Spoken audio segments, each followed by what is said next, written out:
선악과를 따먹지 말라 하고 말을 들었던 사람이 아담이었다. 아직 하와는 창조되기 이전이었다. 그러니 선악과로부터 자기 자신을 지키고 하와를 지켜야 될 사람은 첫 번째 책임자가 아담이다. 이제 이런 내용들을 성경, 하나님의 말씀, 성경 본문에서 그러면 확인을 하고 찾아봐야 될 거 아니에요. 바울 사도 같은 경우에도 디모데서에서 선악과 범죄 사건에 대해서 그 책임자가 하와다 이렇게 이야기를 하죠. 교회 공동체에서 여자들이 남자들보다 지나치게 나대지 못하도록 해라. 이렇게 이제 교훈을 주는 거예요.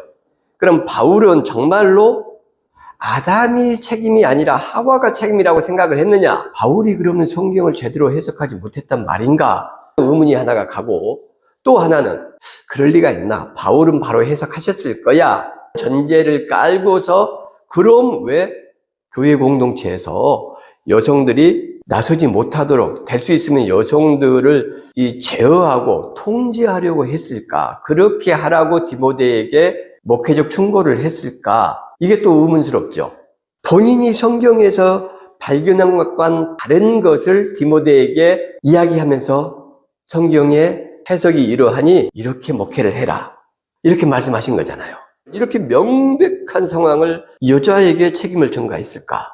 디모데서에 나오는 바울 사도의 해석이 이해가 안 가요. 누구도 알 수 없습니다. 바울 사도 뵙고 여쭤봐야지. 정말 이거 모르셨습니까? 하와는 선악과 금지 명령 듣지 못했다는 거 아셨잖아요. 양 목사야. 내가 그걸 왜 몰랐겠니? 알았다. 그런데 양 목사, 너가 사는 시대와 내가 살았던 시대는 문화와 풍습과 사회적 분위기가 전혀 다르다. 너보다 2000년 전에 난 살았지 않니? 여성들과 아이들은 남자들, 아버지나 할아버지, 가장들의 재산 목록에 들어가는 거였다. 그 정도의 수준이었다. 그러니 그 당시 사회적인 상황과 상관없이 여성들도 남성과 똑같은 인격체다. 하나님의 형상이다. 이렇게 내가 급진적인 이야기를 했다고 치자. 자, 남자들을 잘 교육해서 남자와 여자는 똑같이 하나님의 형상이라고 이야기를 하고 아담의 선악과 사건조차도 남자에게 책임이 더 크다. 이렇게 말을 디모데에게 했다고 치자. 그렇지 않아도 마음이 유약하고 온순하고 그래서 나이 먹은 사람들이 디모데를 함부로 대하고 이런 일들이 잦았는데 그 보수적인 에베소 교회에서 디모데가 살아남을 수 있었겠니? 그게 하나님의 복음, 예수 그리스도의 복음을 전하는데 과연 지혜로운 방법이라고 할 수 있겠니? 우리가 성경을 이해하고 받아들일 때, 해석할 때 지금 바울 사도가 만약에 그렇게 하셨다면 그런 관점이 굉장히 중요합니다.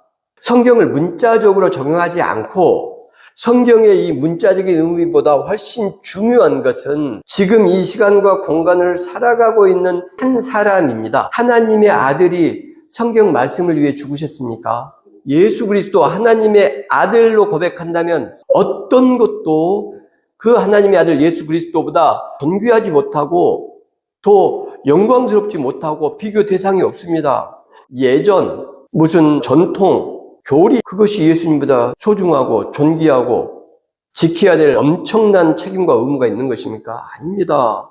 예수님께서 하나님이 어떤 분인지를 이 땅에 오셔서 우리한테 보여주셨잖아요. 기독교의 하나님이 위대하고 영광스럽고 놀라운 것은 다른 어떤 종교도 상상할 수도 없이 거룩한 것은 기독교의 신은 인간을 위해서 섬기고 봉사하는 신입니다. 그리고 그 기독교의 신은 사람을 위해서 죽으시는 신이에요. 인간을 살리기 위해서 당신의 생명을 인간을 위해 바치시는 신, 그분이 기독교의 하나님이고 기독교의 하나님의 아들 예수 그리스도입니다. 우리는 그분을 신앙하는 거예요. 근데 그 예수님은 사람을 위해서, 사람을 목적 삼아 당신이 수단이 되셨단 말씀입니다. 이게 기독교의 처음과 끝이에요. 알파와 오메가예요. 모든 거예요. 사람이 중요합니다. 그러니 말씀을 바울 사도처럼 상황에 맞춰서 그들에게 신앙과 삶에 도움이 되도록 적용하는 것이 아주 중요해요. 이게 성경의 해석입니다.